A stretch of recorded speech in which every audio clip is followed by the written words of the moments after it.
Completely agree with you. But then again, I feel like this, well, what version of what team's going to show up, Sure. right? Do we get that kind of coin toss where MVP Black just looks unstoppable, or is it suddenly where it's kind of like they're shooken and, you know, suddenly that last game is going to be a problem? I have no idea what to expect, but I am ready for it either way. We're going to start here with the what is going to probably exist, it feels like, for the rest of the tournament, the Ariel ban, and then the response of Genji.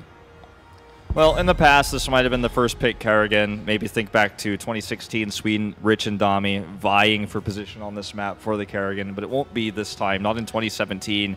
Maybe look towards the safer picks here. I mean, Uther's not out of the question if you feel like you want to empower a Solar Shriner later on in the game. And MVP Black, I was going to say they have gone to the Stitches pick with first pick in situations like this, but, you know, it's somewhat of a questionable pick. He's hard to get value with on this map because the Guardians of the Shrines actually block you when you try to grab those hooks. We'll see what they can make happen with it. It is a smaller map, so the 4-man rotations, the gank tips can be there. MVP has been more willing to move into that kind of triple DPS ever since the first loss here in the beginning of the series. And I know that way back in the day when MVP Black took on Dignitas, they gave a lot of respect to Mene going into the Kel'Thas on Infernal Shrines. Is there any world, because of the triple DPS, and now because we are in Infernal Shrines, that we see suddenly a shift of a Kel'Thas from Sake? We have seen it in the past. We've even seen Kyocha flex onto it going back to that 2016 you know, global championship in summer. You do have to remember the history of this map, and I think there's a possibility, but I think it's much more likely we see something like a Gul'dan if we're going to go down that route for this map, specifically because of Horrify, the disruption. And, you know, on the note of here comes the Illidan Tastar, we're going to see that double support Illidan very likely. Gul'dan is a hero we've seen in HGC Korea, used by both of these teams, albeit in the first half of 2017, not the second half, as a disruptor for the carry meta of the Illidan, sometimes even the Vala, because of the Horrify ruining the ability to use those protective heroics, those shieldings. So I don't think we're going to see it, but to answer your question, I think that's kind of the angle you take if you're Black, if you want to go down that path. Yeah, if you wanted to go for Shrine Control, I would love to see maybe that Gul'dan or KT come back, but they're going to go ahead and look like they're going to set up for those dives already. You got the Tassadar and the Illidan first and second pick. Last time we saw Stitches taken, Tempest has elected to go into the Uther and the Anubrak right away just to control that Stitches. But it seems like they don't mind this time. They're going to go ahead and give up the Uther, and they elect to have that set up here now for them to have their own split pushing and their own ability to force fights. What that says to me is that Tempest has no interest on Shrines. Right, they're just going to, at least for the first two, focus on a lot of pressure into the side lane, siege up with the Illidan, unless there is a lane mismatch into the 1v1 for the Illidan, which now the Arthas is screaming that. Suddenly, you find yourself in a much tougher position, and MVP Black has a lot of Shrine control, considering those are not, you know, you don't look at the warriors and supports for your Shrine control, but out of, you know, relative to the rest of the role, those are kind of all on the top echelon there. So it's really going to be interesting to see how those kind of play out. Because again, normally you see TAS Illidan and you go, well, they're not too focused on it unless they absolutely need to. But suddenly the Arthas goes, well, if we don't have an Abathur hat, we need to be together. I like the choice of Rhaegar over the Malfurion because Kyocha's Malfurion has left a lot to be desired this evening. I feel like you really have to just go on a limb and say that. They want to take the Arthas for the follow-up to the hooks instead. He also has the second ability to then shut down Illidan in team fights, as you were saying. Howling Blast, the Tempest, these are things that kind of slow down what we were seeing on the side of Tempest. The Leeming ban may not scream as, this is the best ban, this is perfect, but it's a tough ban for Tempest because you don't really know exactly what Black is planning to do in terms of DPS yet, so it's just their safest possible ban. I mean, they might want to go straight into the Anubrak. I thought this was a Leeming ban to say, hey, MVP Black, why don't you ban on Anubrak so they can go ahead and grab the Uther for the Illidan and Tassadar, but now Tempest has a chance here to grab both Uther and Anubrak for the third and fourth pick. Tyrael's still an option as well for protection for Illidan. The old Tempest draft from 2016. It's not Dami on the you know, Illidan this time. It's of course going to be Honkono, who will very likely flex into that Tyrael, but that leaves Sign in this awkward position, would have to flex maybe to the Tastar to make that happen. So a tough you know, draft for them to run that old style, but still very possible. I think it is more likely though we see the Anubrak that you mentioned just because of Sign's hero pool alone. I'm gonna get real wild with it.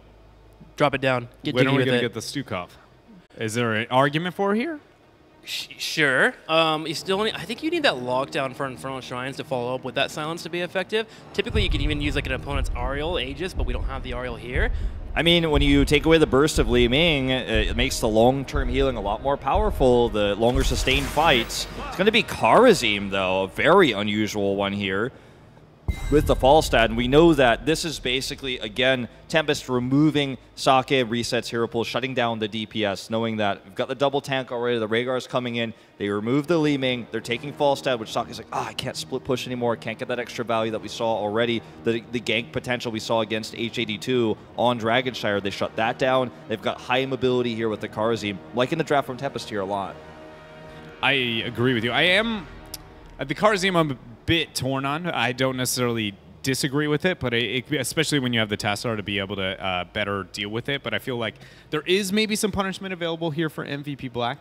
But I mainly wanted to throw out the Stukov because into the double warrior, be like, get real wild. Illidan, you can make an argument with the Tassadar that it's actually kind of ish viable, but just the sitting around the shrine and kind of holding their own for long periods of time. I just want to see a team try and mix it up here because it's very apparent they're going off onto their own meta, even if they have and pay the respect to some of the other ones that we have seen through the Western Clash. This feels like desperation. You know, they couldn't pick the Tychus because it's a solo tank comp coming out, and that's where the choke comes in. So Cassio is left available, can really shut down the Kharazim, shut down the Illidan in the team fights, and obviously the fall stat as well. But it doesn't feel like it's as strong as some of the options that MVP Black had until the draft went away from them. The Medivh is going to really empower the Stitches, but if they lose the early game and lose those early walls on Infernal Shrines, that potential, the pick potential with the Gorge into Portal is going to be much smaller than it would have been originally.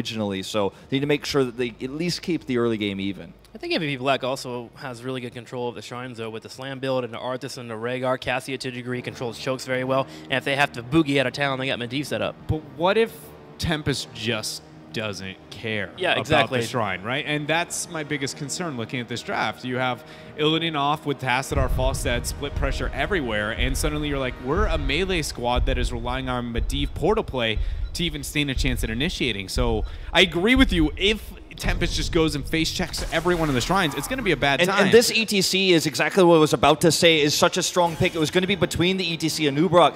This feels like an old 2016 spring comp from Tempest going into summer where Hyde popularized the Kharazim 7-sided strike, was the first Kharazim player in Korea to use 7-sided strike consistently with ETC specifically. And when you looked at the draft, you saw the Kharazim pick come out. You had to know that there was a strong chance, especially with heroes like Stitches, like the Arthas that don't have escapes. The ETC comes in with the power slide, the face melt comes out, and then suddenly you've got, boom, 7-sided strike, Illidan's on him, and it's a very scary draft to face off against in the early game. And I worry if they lose even a hero or two with these picks, the solo shrining ability of the Illidan, the wave clear they have with Tassadar, can snowball those walls away from MVP Black.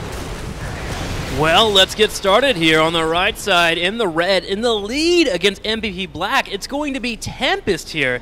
And can they close out this series, Dread? You know, I want to say I think they can. Their composition is terrifying, but a lot of it comes down to the execution. And we have known in the past the kings of execution here are going to be in the blue. It's MVP Black with a 5-man death ball and a Medivh portal to set it all up.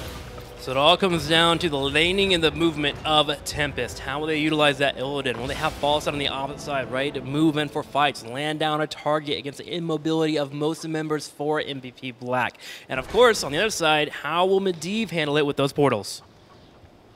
Rich has gotten, I mean, for anybody who has ever searched our subreddit, many clips of showing his threat onto the Medivh. I remember, yeah. Medivh's too hard. Well, here's Rich. Here you go. But in an orchestrated 5 versus 5, I mean, he still does have his heavy disrespect play. I mean, I feel like his Medivh is probably the most disrespectful of his opponents when he plays. He's willing to get into the Raven form, wait for you to not have the crowd control, and he'll just go ahead, drop out, throw down a spray, and just be like, thanks for the Master's Touch. It's very, very confident, but can they play confidently? So far, every time he's displayed that level of confidence on the Illidan, he's usually dead about a couple seconds later. Yeah, something seems to be slightly off with MVP Black. But hey, Medivh's here to go ahead and bring his own supporting in with those shields. So yeah, we're going to see Rich be aggressive, and it's going to have to pay off. There are targets for him to lock down. He can hop on top of that Falstad, even that Tassadar, which can make it much more inefficient for Illidan to be that diver.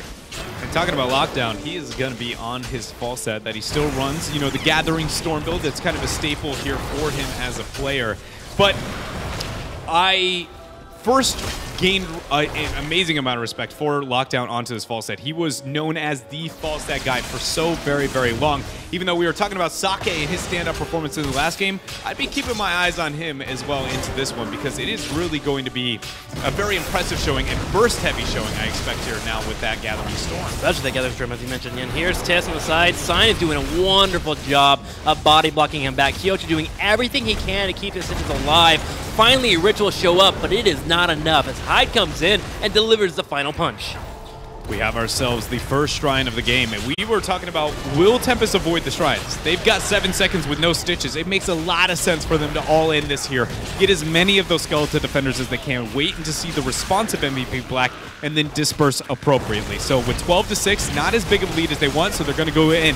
Beautiful flank from Sign, getting that power slide, the knockback, everything about it was clean, but they get punished here because MVP Black's Arthas reset slowing it down, and just, he's such a beautiful counter initiator. Yeah, Reset jumping on top of that Kerzine, making it much harder for him to deliver those final blows. Sign did a really good job on that ETC controlling the portals, and it did forfeit Medivh as he did fall victim, but Tempest, losing 2 members, has to now give up his Punisher. But you can't hate on that engage. You have a slight number advantage. If you get a kill, you get level 4, and you would assume that you can at least turn around the fight. No, I completely agree. This is one of those moments where, yeah, Tempest did end up maybe biting off a bit more than they can chew, and we were like, well, they should avoid the shrines, but that one makes all the sense in the world. You cannot fault them there whatsoever. Just beautiful response from MVP Black, and in the end, that nets them here. The very first Punisher of the game, but it's just the very first. At best, you typically get a front wall, maybe a bit of damage onto the fort, but if you make a mistake, go out too far like Hyde possibly did there. Look at pressure everywhere. Hyde looks like he's going to survive, and Rich for now is holding his own too. So yeah, Hyde was trying to bait in the engage, so Sign can come on the side and drop it in the knockback, but he also threw down the ability to jump away. There was no minions for him to get to, but Sign being able to just barely keep him alive will be able to help out the fight as the Punisher will be dealt with in the middle. But these two are definitely playing with fire here. Finally, Lockdown does show up to help clear out those minions, but the fort getting low to less than a third of health, which is pretty untypical when that happens. And if we take a minute to appreciate what has happened onto the bottom half of the map, Honkono and H82 are going ahead and start this, but they got a lot of damage onto that bottom fort as well. Overall, I'd say this so far is a winning trade for MVP Black. The fact that Tempest has not been able to be a problem during the first Shrine phase is scary for them. They should have been able to open up a little bit more onto the pressure. I hope to continue to see that for them, because we know with a Falstad and with an Illidan, if they get that open territory, if they avoid those dominant fights that MVP Black can have in the Shrine, it could be a beautiful post-10 fight and composition for them. But if they fail to do that, I think I'm inclined to agree with you. They're deciding to go ahead and make a play, though. They put 5 in the middle while they have Arthas on the bottom defending the push. The portal's making it very difficult for them to actually land that kill and force the fight and get an actual takedown, as MVP Black easily deals with it. Instead, they continue to push with this 4-man roster and break down a fort. MVP Black is making it look easy. In all cases where Tempest is clumped up as a 5-man, I would argue levels 1 through 9, it is not optimal. That is not what their comp is intended to do with the Falstad and with the Illidan once more. They should be trying to get, you know, almost a 2-1-2, but it's more like a 1-3-1. You use the double global, granted it's not 10 yet, but Illidan will hit that mark. Falstad's pressuring out. Oh, they're ganking Falstad. Everyone all in top, or, you know, inversely if they end up getting the pressure to the different lane. I was kind of questioning why they brought the 5-man in. I can see the reasoning behind it, but you can't forget about that Medivh factor. They had a Tassadar and an Illidan in the bottom against an Arthas with a mercenary push and a full minion wave. That's a dead fort in my eyes if the opponents don't rotate down and force a fight with them. And Tempest just gave that up and are now a half a level behind. MVP Black now continuing to chunk forward, and luckily for them, the Shrine spawns near them where they have multiple members, 3 down the bottom, while Honkano and crew are on the top pushing in. But with the experience advantage that MVP Black has, it doesn't matter what comp you have. You do not want to trickle in to that bottom shrine, as the members Cassio, Rhaegar, and Stitches going to go ahead and kick things off. MVP Black's Rich and Reset, though, are just going to try and stall the siege here between the Shaman and the 3 members of Tempest. They want this turret and they want this fort. They want to at least even out the experience before the shrine pops up. So in case they have to defend the bottom lane, they can. MVP Black, with 26-4 and minions on the shrine already, are heavily ahead. And there's buying time here. They're waiting for 10. That's all they want. They can force an engage afterwards. They will be able to force the engage. I'm just questioning right now who's going to gain more out of this, because again, it's only the second Punisher of the game. Typically you only expect a 4. But without Tempest able to achieve that up onto top, it probably more likely than not is going to be a slightly advantageous trade here for MVP Black, not having the front wall. Nice barrel roll there from Lockdown to be able to bait it right on in. But we got to be focusing about Tis there on that Stitches if he can find himself a hook with the Punisher. Heroic's not picked for Tassadar or Karazim. Are you thinking Force Wall 7-sided strike here? I think so. Yeah. I think it's going to be Mosh in 7-sided Force Wall. So then you go, like Wolf said, you know, you go with the power slide, you knock them back, you Force Wall split. It's Archon, though, so that's not going to be the case. So then I expect a Palm? Yeah, I would expect a Palm then. Keep that Illidan alive. So we'll see if that will be the choice here. I would have loved to see the Force Wall into the 7-sided strike into the ETC. You can kill Stitches or Arthas. You have 2 primary targets that you can burn down. It still could be a 7-sided, right? And even though you see the Force Wall and you immediately go, we don't want to deal with, wow, Lockdown with the fly in. He's not going to go ahead and immediately gust. The portal's used. Even if that gust had gone off, they would have deterred it. Nice hook on to Sign. Keep in mind, he has yet to choose his heroic. Lockdown was looking for a maximum punish there. He was waiting for the portal to come out, and if the portal had come out in a position that would not have been great for MVP Black, he could have used a gust, knock people down into the fight, and have ETC engage. Luckily, Medivh held on long enough to where he was able to use the portal, so he saw Lockdown his lead. So we were talking about the Force Wall, and normally when looking at Medivh, you're like, we don't want to deal with this, right? But we actually saw from North America specifically, Gale Force Esports K1 Pro showing with the upgrade at 20 that you can essentially force bad portals. No matter what talent tier you are into the later stages, and you can actually, up until 20, Medivh counters the Tassadar. And then once you break that threshold, it's not a direct counter, but it's a bit more of a skill matchup. And that's why I thought that would be the direction they go into. We still see the 7-sided, but it's just going to be relying on H82's Archon to get that damage output. But suddenly Hyde needs to play almost perfectly if 7-sided is going to be a useful heroic.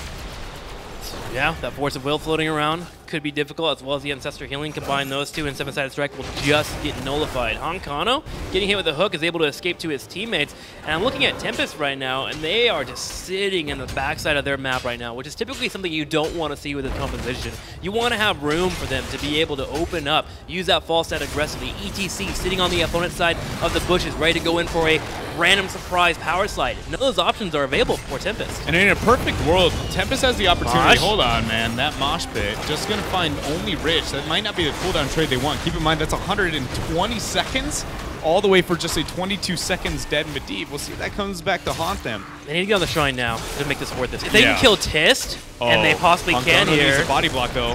He's going outside. 7-sided strike is up and available. Tist trying to escape using the bio effectively here. Reset's looking to join in. Keep in mind, we got 5 seconds till Rich is back online. The Gust pushing the members of MVP Black away, but that might not be something that they necessarily hate. Reset's like, thanks for the positioning, Hyde and Tempest. Back right on out of here. And Medivh's on the way. Medivh will be here in a couple of seconds. Black to make sure they don't lose anyone before then. And so far, they are surviving well. Lockdown on the left will find Rich while Tis is in the front line. And Black, they're in a wonderful position here to grab the shine. Yeah, we're in a position to where there's only 2 heroics for both sides, but Leyline and Ancestral is far more impactful than the Hunt and 7-sided. Now, 7-sided's a big deal, but at this point, the Hunt's nothing to really kind of write home about here. So we'll see how this kind of plays out.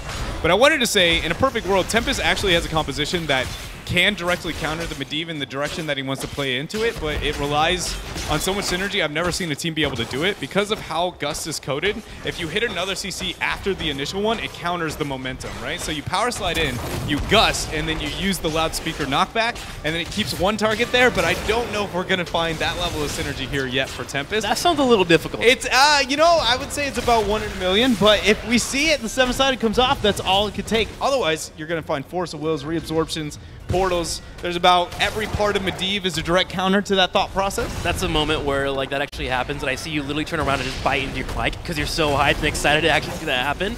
That would be phenomenal. So, Tempest is now in a spot where they have to defend their fort in the top right. Illidan's on the way for a flank. Tempest has to be nice and slow here, poke where they can, because even their siege potential for defending this Punisher is kind of missing out. It is. Illidan all over the place trying to question where do I go? What am I trying to make happen? I've got the camp up a mid. Do I be threatened to keep front wall? Keep in mind, I would argue just flat out, even with the camp up through mid, pushing on bottom makes the most sense. It gives you not only the highest value trade, it makes you almost even in trade with your opponents, but then more importantly, it's on the opposite side of the map, so less likely to find the members of MVP Black make that transition. And with that, they're going to go ahead and try and get Hyde with the 7-sided play, but all it does is force of will and an Ancestral from Black. Yeah, that's where that trade-off comes in, and Tiss will drop the Putrid Bile 2 just to make sure his team can escape. Hankano on the side here is going to get caught out as Rich comes around for the engage. Can Hankano Friend or foe get out on the escape? He's waiting for his teammates to get here, and it will not be here in time as Kyocha drops down the totem, brings out the slow, and Black will end Illidan's life. So, now that we're 12 minutes in, what are we thinking on how this is all unfolded, Trick? Because I can tell you this much, it was nowhere near what I expected for both sides of the team and how it played out. I mean, what I'm thinking is death metal. Like, that's what if I'm in this composition and I'm sitting here losing the match, I'm like, okay, I need 20 and I need death metal. I'm going to suicide in. Team, good luck. Yeah, I would agree. I don't know if I don't know if I'd go as far as to say, I'm going to suicide in, but I'm definitely going. I'm pessimistic. I'm going to bait this positioning properly. That is very, very true. And I'm looking like on the side of Hyde. We saw the 7-sided. We're yet to see really an effective thought process into the isolation, but we also. The one skirmish, if you will, that we've been able to see has been Sign mosh pitless, thanks to that attempt to get the kill on to Rich isolated very early into the mid game. So maybe I'm being pessimistic. Maybe the mosh pit is enough right now. We'll find out. Lockdown going in with that flight. Is he going to drop the Gus? He does. No mosh pit used yet, but the ley line's there. Sign slightly out of position. The ley line is hitting. Lockdown on the low side on the back right is able to dash from the fight, but look at the health bars here for MVP Black. Mosh does pop out, will only be hitting on top of Tiss, while 7-sided strike will be utilized as well. 7-sided strike going down, but this really is just, one of those circumstances where you go, was my initiation optimal? No. But was my opponent's optimal? No. And the health bars were not even close. Generally, when you can see that happen into a game, you just go, I'm out-comped. I just don't have the tools. Unless you can find a glaring misplay continuously happening, and traditionally, at this level of play, that is just not happening. So, Tempest, I'd like to see them stop worrying about fighting. Get back into that macro game. We were worried about the Shrine phase, but I thought their team fight would be a bit better than what it's been. At this point, it's just stop going 5 versus 5 and start worrying about maybe that bottom keep, because otherwise it could be very, very ugly if this keeps going at the same rate it has been. Yeah, Tempest just needs to make that call. Okay, we have the 4-man. We'll do our best to delay MVP Black. Make sure not to get caught. Illidan, do your thing. And that's what's happening right now. We have Tempest in the bottom lane. We have Hankano clearing out the Shrine. The minions to push in that bottom lane and move in on a keep, while Tempest are doing everything they can here to soak experience and just play on the outskirts of MVP Black to threaten the idea of a hook hitting. The question is this 10 minutes too late? Because this is what we expected during the original Shrine phases.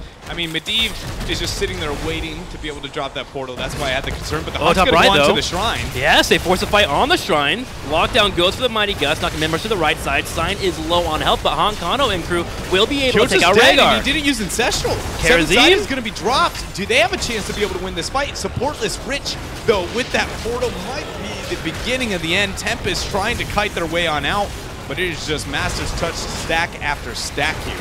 Going for Sign as well. Sign will bring out the knockback. Hankano is barely staying alive. Tacit are helping out. Finally, ETC will get picked off. And Falstad in the top lane is defending the push that was coming their way. So Tempest, while this did look like a solid attempt at trying to force a mismatch on that 4v3 in the top, it does not pan out the way they thought, and they will lose 4 members in the engage. I will say that, though we were saying try and avoid the 5 versus 5, another circumstance where I'm appreciative of the way that Tempest tried to take that fight.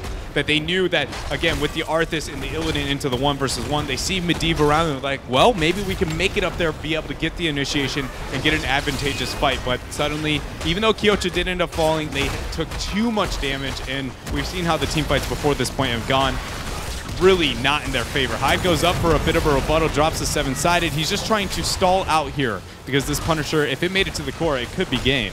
It's close to the core, but it is low enough to where Tempest will be able to have a chance here to continue moving forward. In fact, we have the Hunt coming out as Hankano goes in for the engage, pulls on back, one of those fake Hero League hunts that you see occasionally coming out from Hankano. They will be able to hold here, and they've gone down 1 keep.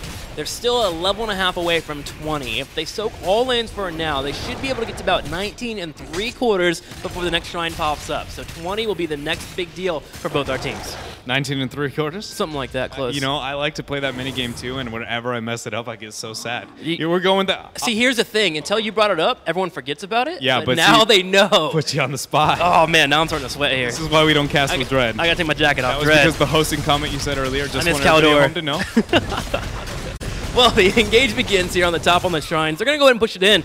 It is very curious to look at this map right now and how we expected how this layout would look 15 minutes in.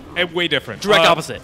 So it would be top and bottom 4, 100% dead on the side of MVP Black because the split pushing pressure. Yeah. Maybe half a dead keep on one side and like a bit of damage under the front wall onto the other. MVP Black at best would have one keep to match themselves, but it should have been macro pressure opened up everywhere. The fact that the only keep dead is a middle one on the side of Tempest would not have been the picture I would have drawn if I had to tell this story.